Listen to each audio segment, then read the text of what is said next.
Movie का नाम है वंडरिंग अर्थ 2023। तो कहानी के शुरू में हमें बताया जाता है कि सूरज आहिस्ता आहिस्ता बढ़ता जा रहा है और आने वाले 100 सालों के बाद वो इतना ज्यादा बढ़ जाएगा कि पूरी दुनिया को अपने अंदर संभालेगा। अब इसी तबाही से बचने के लिए सभी मुल्कों ने मिलकर एक गवर्नमेंट तैयार की जिसका नाम UAG था। इस गवर्नमेंट ने बहुत सारे प्रोजेक्ट्स तैयार किए जो आने वाले वक्तों में इंसानों की बेहतरी के लिए काम आ सकते थे। इस प्रोग्राम में इंसानों के दिमाग को AI कंप्यूटर की मदद से चिप में स्टोर किया जाता था। इससे होता ये था कि वो मरने के बाद भी अपनी फैमिली के साथ रह सकते थे, यानी कि उनके दिमाग को किसी भी चीज में ट्रांसफर किया जा सकता था। लेकिन इन प्रोजेक्ट में बहुत से पैसों की जरूरत थी, तो इसीलिए पैसे ज्यादा न होने की वजह से इस प्रोजेक्ट को बंद कर दिया गया। आगे इनका एक और प्रोजेक्ट था जो वंडरिंग अर्थ था। इसमें अर्थ जमीन पर बहुत से इंजन्स लगाए जाने थे ताकि ये जमीन को उसकी जगह से थोड़ा सा मूव कर सके, यानी कि उसकी जगह से हटाकर उसे दूसरे सोलर सिस्टम में भेजा जा सकता था ताकि ये सूरज से आने वाली तबाही से उसे बचा सके। मगर इन इंजन्स को लगाने से पहले इन इंजन्स का टेस्ट चांद पर भी होना था ताकि पता चल सके कि ये तजुर्बा इनका सही से काम कर सकता है या नहीं। अब इस काम के लिए अलग अलग मुल्कों से बहुत से एस्ट्रोनॉट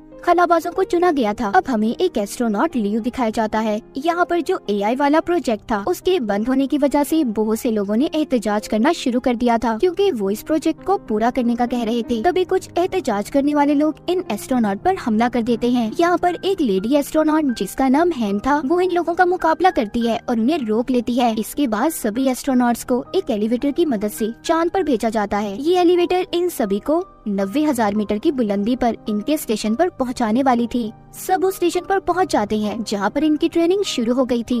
वक्त गुजरने के साथ साथ इनकी ट्रेनिंग भी पूरी हो जाती है। लियो और हैन इस ट्रेनिंग के दौरान दोनों एक दूसरे को पसंद करने लगे थे। इन दोनों की ट्रेनिंग अब जब पूरी हो गई थी तो हैन अपने साथियों के साथ चांद पर जाने वाली थी और कुछ दिनों के लिए वो अब लियो से भी नहीं मिल सकती थी। इसीलिए लियो उसके लिए वहाँ पर फूल लेकर आता है। लेकिन इससे पहले लियो फूल देकर एलिवेटर से बाहर निकलता, उसका दरवाजा बंद हो गया था और वो भी इन्हीं के साथ यहीं पर फंस जाता है। वो एलिवेटर अब चांद पर जाने के लिए चलना शुरू हो गई थी। इनके पास कोई और रास्ता नहीं था, इसीलिए हैन जल्दी से लियो को स्पेस सूट पहनने का कहती है ताकि वो इनके साथ जा सके। पर तभी इन्हें पता चलता है कि इनका सारा सिस्टम हैक हो गया है, यानी कि उनके सारे सिस्टम को किसी ने अपने कंट्रोल में कर लिया था और उनकी बेस पर भी ड्रोन से हमले होने लगे थे। साथ ही साथ इनकी एलिवेटर अब दोबारा से जमीन पर जाने वाली थी। तभी इनकी एलिवेटर में एहतजाज करने वाले लोग भी आ गए थे। वो इन पर हमला कर रहे थे। वो सभी की आईडीज यानी कि इनकी शिनाख्त को चुराने लगते हैं ताकि वो इनके सिस्टम को पूरी तरह से अपने कंट्रोल में कर लें। वो इनके स्टेशन को तबाह करके पूरी तरह से उस पर कब्जा चाहते थे। उन्होंने बहुत सी जगहों पर बॉम्ब्स लगा दिए थे। लियो और हैन अपने एलिवेटर में उनका मुकाबला करते हैं। अब जो उन्होंने बॉम्ब्स लगाए थे वो फटने लगते हैं। एक बॉम्ब जो उन्हें एहतजाज करने वाले लोगों ने इनके एलिवेटर में भी लगा दिया था, जिससे वहाँ पर अब बहुत बड़ा धमाका होता है। इनका एलिवेटर दोबारा से जमीन पर आ गया था। अचानक से जमीन पर गिरने की वजह से बहुत से लोग मारे जाते हैं और काफी सारे लोग जख्मी भी हो गए थे। अब इस तबाही के बाद बाकी के मुल्क जो UAG से जुड़े हुए थे वो चाइना को वार्निंग देते हैं कि उन्हें अब जल्दी इंजन की टेस्टिंग चांद पर करनी होगी। इसके बाद हमें इनकी एक और टीम दिखाई जाती है जो पहले ही चांद पर बसी हुई थी। हम एक आदमी हैंग्यू को देखते हैं जो अपने कैप्सूल से बाहर आते ही अपने कंप्यूटर के पास जाता है और अपने कंप्यूटर पर अपनी बेटी से बातें करने लगा था। तभी वहाँ जमीन से कुछ एस्ट्रोनॉट्स आते हैं जिनमें इनके लीडर भी थे,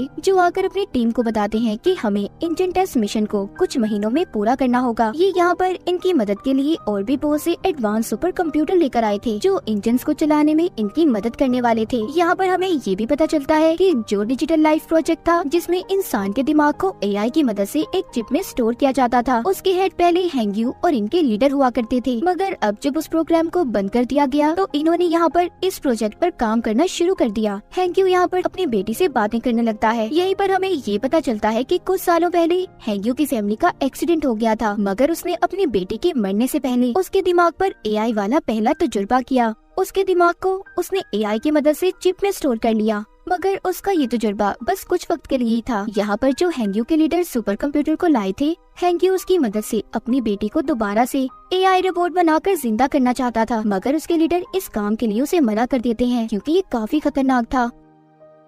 कुछ दिन गुजरने के बाद चांद पर तूफान आ जाता है, जिस वजह से इनका नया कंप्यूटर बुरी तरह से बर्बाद हो गया था। अब इनके पास इंजन को चलाने का कोई दूसरा रास्ता भी नहीं था, इसलिए अब ये सब अपने पुराने कंप्यूटर्स को इस्तेमाल करने का सोचते हैं। मगर इनकी सारी डिटेल जानकारी हैंक्यू के पास थी, जो इन्हें देने से मना कर देता है। जब लीडर उससे ये कहता है कि उसे इनकी मदद करनी होगी, हैंक्यू अब उनकी मदद करने के लिए तैयार था। मगर वो लीडर से ये कहता है कि आपको मुझसे ये वादा करना होगा कि जो भी नया सुपर कंप्यूटर बनाया जाएगा उसके बारे में सारी डिटेल्स आपको मुझे भी देनी होगी। वो उसकी मदद से अपनी बेटी को एआई यानी रिपोर्ट फॉर्म में वापस लाकर जिंदा करने वाला था। अब लीडर उसकी बात को मान गया था। हैंक्यू पुराने कंप्यूटर्स को ऑन करता है, जिसकी मदद से इंजन स्टार्ट हो गया था, यानी कि इनका जो टेस्ट था उसमें ये लोग कामयाब हो जाते हैं। अब इसी टेस्ट की वजह से चांद अपनी जगह से हट गया था और साथ ही जो जमीन पर इन्होंने इंजन्स को लगाए थे वो भी ऑन हो जाते हैं, जिससे जमीन भी अब थोड़ी सी अपनी जगह से हट गई थी। ये लोग आहिस्ता आहिस्ता अपने इस प्रोजेक्ट में कामयाब हो रहे थे।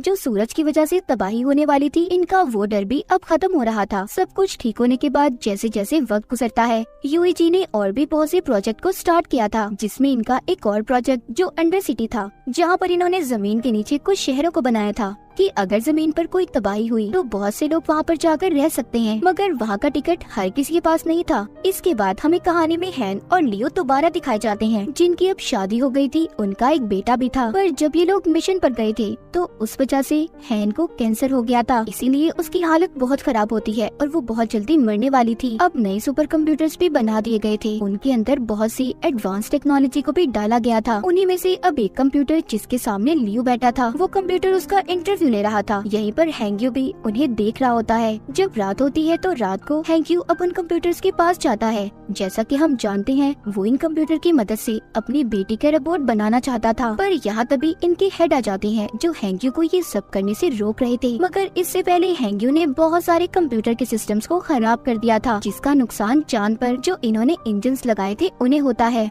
वो अब कंप्यूटर की इस गलत सिस्टम पावर से फट गए थे, जिस वजह से चांद अपनी जगह से हट गया था और 7 दिन के अंदर अंदर वो जमीन से टकराने वाला था। इसीलिए चाइना अपने अंडरग्राउंड शहरों को भी खोल देती है ताकि लोगों की जान बच पाए। उधर है लियो से कहती है कि मैं कुछ दिन में ही मरने वाली हूँ, तो इसीलिए तो मेरा अंडरग्राउंड सिटी कार्ड तुम अपने डैड को दे देना, ताकि अगर तुम स्पेस खला में जाओ तो पीछे तुम्हारी डैड हमारे बेटे के साथ सही सलामत रह सके। कुछ दिन के बाद हैन की भी मौत हो जाती है और लियो के डैड उसके बेटे को लेकर अंडरग्राउंड शहर में चले गए थे। चाइना भी पूरे शहर में ये खबर फैला देता है कि चांद बहुत जल्दी जमीन से टकराने वाला है, मगर साथ ही साथ वो ये भी कहते हैं कि इसका हल भी इन्हीं के पास है। वो स्पेस में जाकर चांद पर बहुत से धमाके करेंगे, जिससे चांद जमीन से थोड़ा दूर हो जाएगा और फिर जमीन पर इंजन्स को लगाकर उसे चांद से दूर ले जाएंगे। और इस काम में इन्हें गवर्नमेंट की भी मंजूरी दे दी गई थी। लियो भी अब इस मिशन में स्पेस पर चला गया था। वो जाकर स्टेशन पर अपने हेड से मिलता है, जो इसे ट्रेनिंग देने वाले थे। जब लियो की ट्रेनिंग पूरी हो जाती है, ये अब अपनी टीम के साथ स्पेस क्राफ्ट में बैठकर चांद की तरफ निकल गया था।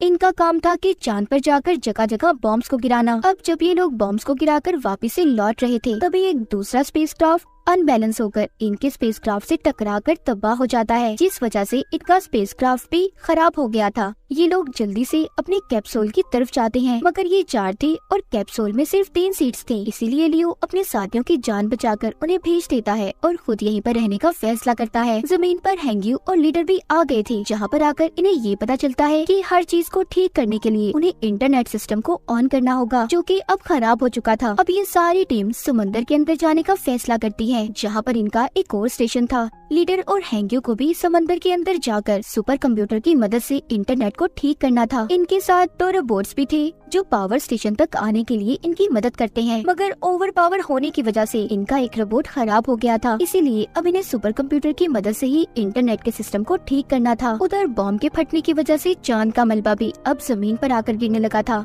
जिसका कुछ हिस्सा समंदर में भी हैंक्यू और लीडर के पास जाकर गिरता है, जिस वजह से अब इनके स्टेशन में भी समंदर का पानी आने लगा था। लीडर पानी में डूबकर मरने वाले थे। हैंक्यू उन्हें बचाने की कोशिश करता है, मगर नहीं बचा पाता। लीडर मरने से पहले हैंक्यू को सुपर कंप्यूटर का खुफिया कोड बता देते हैं, जिससे इंटरनेट को बहाल करके दुनिया को बचाया जा सकता था, जो बताने के बाद लीडर की मौत हो गई थी। उधर दूसरी तरफ गवर्नमेंट भी अपनी कोशिशों में लगी हुई थी। वो इस मुसीबत से बचने के लिए 300 लोगों की टीम स्पेस में भेजने का फैसला करते हैं, जो जाकर चांद पर बॉम्ब गिराने वाले थे। अब ये टीम जाकर स्पेस में लियो से मिलती है, जो अभी भी स्पेस में ही था। ये लोग इसे कैप्सूल में बिठाकर वापस से अर्थ पर भेजना चाहते थे, मगर लियो जाने से इनकार कर देता है। उधर हैंग्यू अभी भी इंटरनेट सिस्टम को ठीक नहीं कर पा रहा था। वो जानता था कि अगर उसने जल्दी इंटरनेट सिस्टम को ठीक न किया तो चांद जमीन से टकरा जाएगा, जिस वजह से ना ही इंजन ऑन होंगी और ना ही जमीन अपनी जगह बदल पाएगी, यानी कि सब कुछ खत्म होने वाला था। इस मिशन के पूरा होने के लिए सब लोग दुआएं मांग रहे थे। अब जो 300 लोगों की टीम चांद पर गई थी, वो वहाँ पर बड़े बड़े बम से धमाके करते हैं,